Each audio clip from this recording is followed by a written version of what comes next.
भाइयों, आपके हिसाब से इस कंपटीशन वाले समय में घर में सिर्फ एक व्यक्ति की कमाई से गुजारा हो सकता है? नहीं।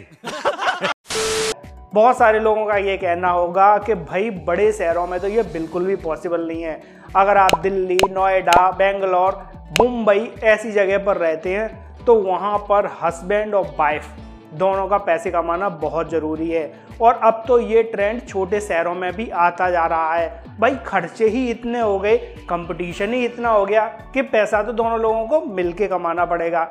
लेकिन अब ऐसी सिचुएशन में होता ये है कि भाई जो घर में नन्हे मेहमान आए हैं, छोटे छोटे बच्चे आए हैं, उनकी परवरिश कैसे हो सके, उनकी देखरेख कैसे हो सके। जो मैटरनिटी लीव मिलती है वो तो भाई 6-7 महीने तक की ही मिलती है। उसके बाद ये छोटे बच्चे हैं, भाई मान लीजिए कोई 1 साल का हो गया, कोई 2 साल का हो गया, उनको कौन देखे घर पे? ये बड़ी अच्छी बात कही आप। तो ऐसी सिचुएशन से बचने के लिए भाई निकल कर आते हैं पालना घर, जिनको कि बेबी डे केयर सेंटर कहा जाता है। आज के समय में ये बिजनेस भी बहुत तेजी से फल फूल रहा है। वैसे अगर इसको बिजनेस ना कहा जाए तब भी सही रहेगा। अरे कहना क्या चाहते हो? रुको जरा। क्योंकि ये बिजनेस कर वही सकता है जिसके अंदर पूरी तरह सेवा भाव है, जो बच्चों से बहुत ज़्यादा प्रेम करता है और जिस व्यक्ति को, जिस महिला को या जिस पुरुष को भाई उनकी देखरेख करना आता है, ऐसा ही व्यक्ति इस काम को एक बिजनेस के रूप में सफल बना सकता है। अब बात कर लेते हैं कि इस बिजनेस को आखिर किया कैसे जा सकता है। अभी मजा आएगा ना भिड़ो। तो इसको करने के 2 तरीके हैं। पहला तरीका तो ये है कि भाई आप किसी इसी तरह का जो काम करा के चल रही हैं, बहुत सारी संस्थाएं हैं, कुछ के लिंक मैं नीचे आपको डिस्क्रिप्शन बॉक्स में दे दूंगा, आप उनसे कांटेक्ट करके चलिए, वो आपको अपनी संस्था की फ्रेंचाइजी प्रोवाइड करा देते हैं। लेकिन ऐसी सिचुएशन के कुछ बेनिफिट भी हैं, कुछ नुकसान भी हैं। बेनिफिट ये है इसका कि आपको संस्था का एक हॉलमार्क मिल जाता है, ताकि भाई लोग आप पे ट्रस्ट करने लगते हैं और संस्था को पहले से सारा कुछ पता रहता है कि इस तरह के सेंटर को किस तरह रनिंग करा के चलना है। और नुकसान की बात इसमें यह है कि आपका इस तरह के काम को स्टार्ट करने के लिए इन्वेस्टमेंट काफ़ी ज़्यादा बढ़ जाता है, क्योंकि आप जिस भी संस्था की फ्रेंचाइजी ले रहे हैं उसके अपने रूल्स हैं, अपने रेगुलेशंस हैं, अपने क्राइटेरिया हैं। उसके अकॉर्डिंग ही आपको अपने जो आप ये सेंटर खोलेंगे उसमें पैसा इन्वेस्ट करना पड़ेगा। इस तरह वो पैसा ज़्यादा इन्वेस्ट हो जाता है, भाई खर्चा हो जाता है। और दूसरा तरीका ये है कि आप खुद से ही इस काम को स्टार्ट करके चलें। शुरुआत में 2 या 3 बच्चों से शुरू करके चलें, छोटा इन्वेस्ट करके चलें। उसके बाद जैसे जैसे आप सीखते जाएं, इस काम को आप बढ़ाते चले जाएं। लेकिन फिर इस काम को करने के लिए आपके एरिया में जो लोकल अथॉरिटी है उससे परमिशन ज़रूर लेनी होगी। वो शायद आपका यहाँ एक बार विजिट करके देखेंगे भाई सब चीज़ सही है, उसके हिसाब से वो आपको अप्रूवल दे देते हैं, फिर आप इस तरह के सेंटर की रनिंग करा के चल सकते हैं। अब बात करते हैं भाई इस सेंटर की रनिंग कराने के लिए क्या क्या बेसिक नीड्स हैं जो आपको फुलफिल करनी ही चाहिए। आगे बोल। नहीं बता। भाइयों, आज के इस समय में जो भी व्यक्ति अपने बच्चे को आपके पास छोड़ के जाएगा, बच्चे बहुत छोटे, भोले, मासूम होते हैं। भाई माँ बाप के लिए तो वो उनकी आंखों का तारा हैं। वो आपके भरोसे अपने बच्चे को छोड़ के जाएंगे तो भाई उनको ट्रस्ट भी तो होना चाहिए। और ट्रस्ट आएगा जब आप अपना जो ये सेंटर चला के चल रहे हैं, मान लीजिए 1 कमरे में चला के चल रहे हैं या 2 कमरे में चला के चल रहे हैं, जहाँ पर के दिन भर बच्चे रहेंगे सुबह से लेकर शाम तक, जितनी देर उनके माँ बाप घर पर नहीं रहते, तो उस समय को देखने के लिए भाई आपके जो रूम्स हैं उनमें सीसीटीवी कैमरे लगे होने चाहिए। और सीसीटीवी कैमरे आपके वाईफाई से कनेक्ट रहें। और सबसे अच्छी चीज़ तो ये रहेगी कि उन बच्चों के जो माँ बाप हैं, आप उनको अपने सीसीटीवी कैमरे का एक्सेस प्रोवाइड करा दें, ताकि वो जब चाहें अपने बच्चे को देख सकें। और दूसरा इसका एक बेनिफिट और रहता है, मान लीजिए कभी बच्चों में आपस में झगड़ा हो गया या फिर कुछ और ही थोड़ी सी दुर्घटना जैसी कोई स्थिति बनी, तो आपके पास वो रिकॉर्डिंग रहती है, जिससे कि आप किसी भी परेशानी से आसानी से बच पाएंगे। बात तो सही है। इसके अलावा आप जिन भी रूम में इस तरह के सेंटर को स्टार्ट करने जा रहे हैं उन रूम्स में भाई पुताई वगैरह के कलर का ध्यान रखिए कि बच्चों को वो पसंद आने चाहिए।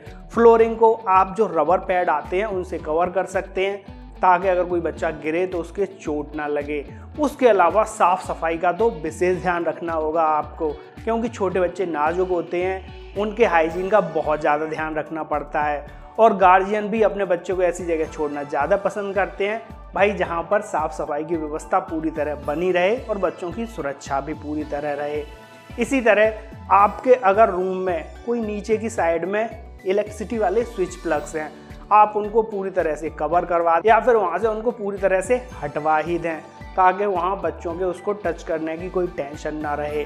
रूम के जो डोर्स हों वो भी बंद होने चाहिए, उसमें आप स्प्रिंग डोर्स का यूज़ कर सकते हैं।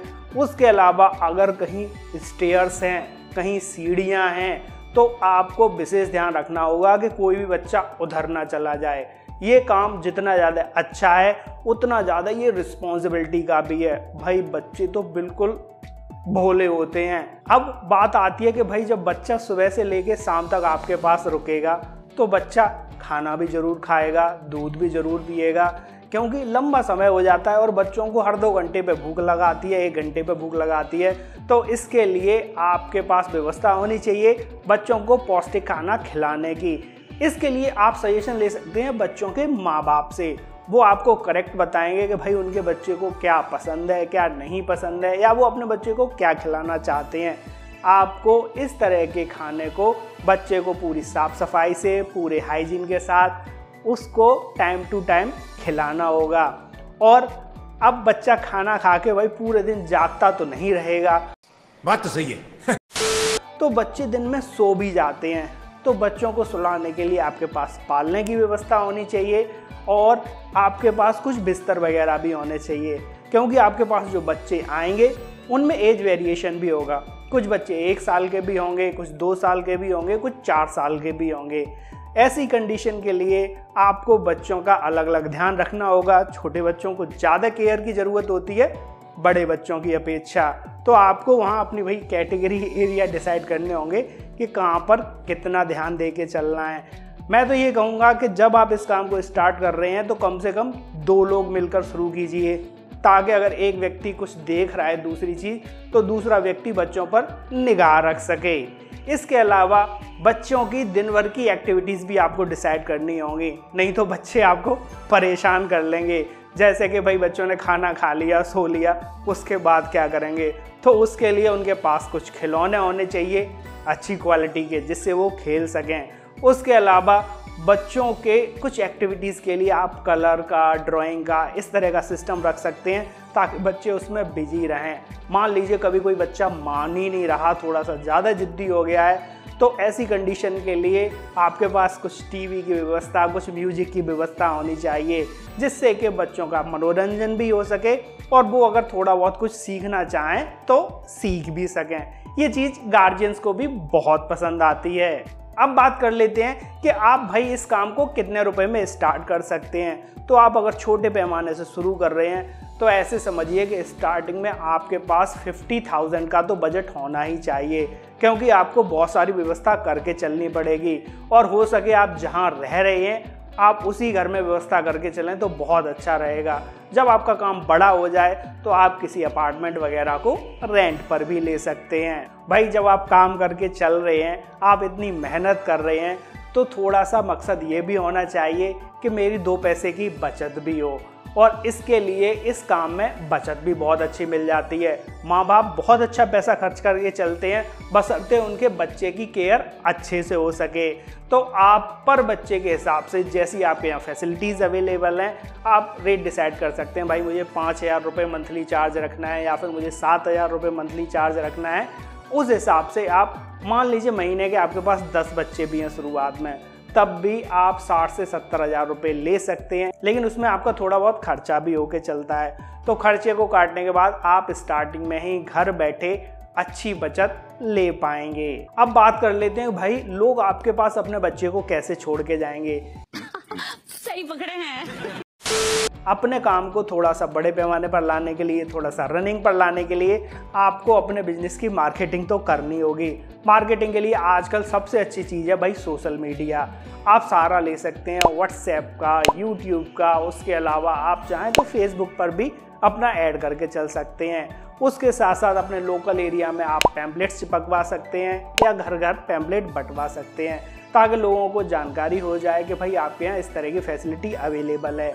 वैसे ये काम बड़े शहरों में तो खूब जमकर चल ही रहा है। आपके एरिया में अगर आपको लग रहा है कि आप कुछ अच्छे एरिया में रह रहे हैं, आप छोटे शहर में भी हैं जहाँ के आसपास के लोगों को इस तरह की सर्विस की ज़रूरत है, तो पहले आप सर्वे करके चलें। उसके बाद ही आपको अगर महसूस हो कि मेरा काम चल सकता है, तभी इस काम को स्टार्ट करें। इसके अलावा आपको नॉलेज होनी चाहिए कि बच्चों की केयर कैसे करी जाए, बच्चे आपके साथ फ्रेंडली हो जाने चाहिए।